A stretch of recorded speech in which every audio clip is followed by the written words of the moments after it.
Rick swerved a fraction of a second too late. His car's tyres screamed, leaving black tracks on the asphalt. Then there was a muffled thump. Rick felt a jolt move through his body and the car rocked to a halt. For a moment Rick didn't dare do anything except breathe. Then he swore loudly and threw open the door. His car's high beams sliced through the night darkness, leaving trails of pale gold on the road. The markings from his tyres spread out in a lazy loop, starting where he'd first seen the dog and ending 3 feet too late. Rick knelt before his car and looked over the result of his accident. The lumpy, bloody clump of fur was definitely dead and was barely recognizable as a dog.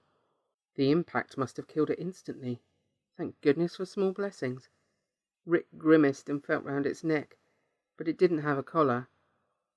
A stray, then. It does look thin. Something about its nose, though, made him think it was a purebred.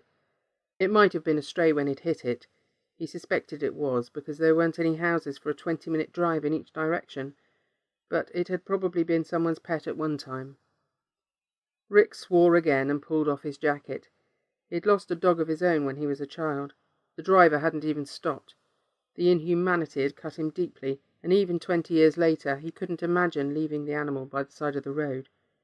If it had belonged to a child, that child would want his pet treated respectfully.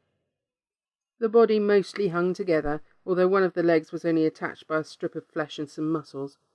Rick shrugged out of his jacket. Good thing I'm wearing the cheap one tonight. And wrapped it around the dog, and then carefully lifted the bundle into the passenger seat. He returned to the driver's seat and hesitated as he tried to decide what to do with the animal. He could take it to a vet and hope they disposed of it kindly, or he could take it home and bury it in the backyard. Or... Rick put the car into gear, a smile growing across his face as he remembered what he had stored in the trunk. He'd bought a full set of gardening equipment the week before and hadn't gotten around to moving it out of his car. In amongst the shears, spades and gloves was a shovel, and surrounding him was a forest. Yes, a burial in the woods, where its body will nurture the trees. That's the best thing to do. Rick drove until he found a gap in the trees wide enough for him to maneuver the car into.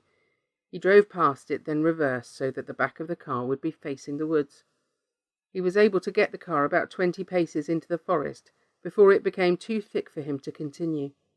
It wasn't quite far enough to disguise his car if a wayward driver happened to look in his direction, but at least it was more private than leaving his vehicle on the road. He hoped no one would see him. Goodness knows what a passer-by might think if they saw a lone man digging a hole in the woods at midnight. Rick turned off the car, smothering the headlights. The moon was full and bright, and the trees were sparse enough to let plenty of natural illumination through. The fallen pine needles crunched under his feet as he rounded his car and opened the boot. Inside were the tools lying on a tarpaulin. He took the shovel, walked 10 paces to a clear patch of ground, and started digging. The dirt was tightly packed, but not as bad as he'd been expecting. Even so, it was exhausting work, and he started sweating before the hole was even deeper than his arm. It's got to be deep enough, he thought, so the wild animals can't smell it and dig it out. The air was frosty. His breath plumed in front of his face every time he exhaled. He knew his fingers would have become numb if the exercise hadn't been pumping blood through them so quickly. A car came down the road, and Rick froze.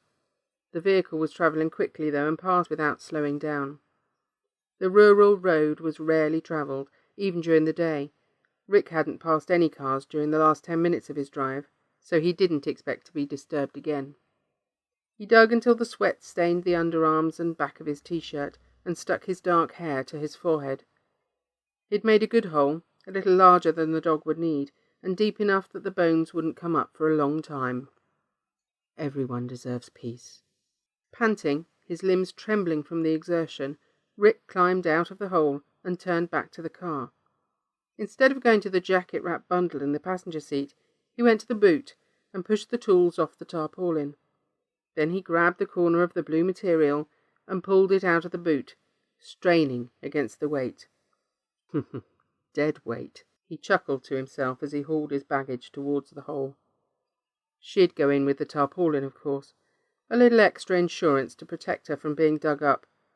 The tarpaulin couldn't be traced back to him. He'd bought it 2 states away at the same time as the tools, a complete set to ensure there was no suspicion, and paid for with cash. As far as anyone knew, the last time he'd seen his wife was that morning when she'd kissed him on the cheek and left for work. Her car would be found abandoned at the train station the following day. Rick gave the bundle a final shove and watched it tumble into the hole. Then he returned to the passenger seat of the car and drew the dog out with significantly more care.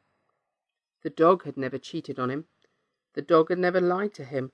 In all likelihood, the dog had never even had a malicious thought. He knelt on the edge of the grave and laid the animal's body on top of his wife's. Then he set to pouring the mound of earth over the pair of them. We all need to rest.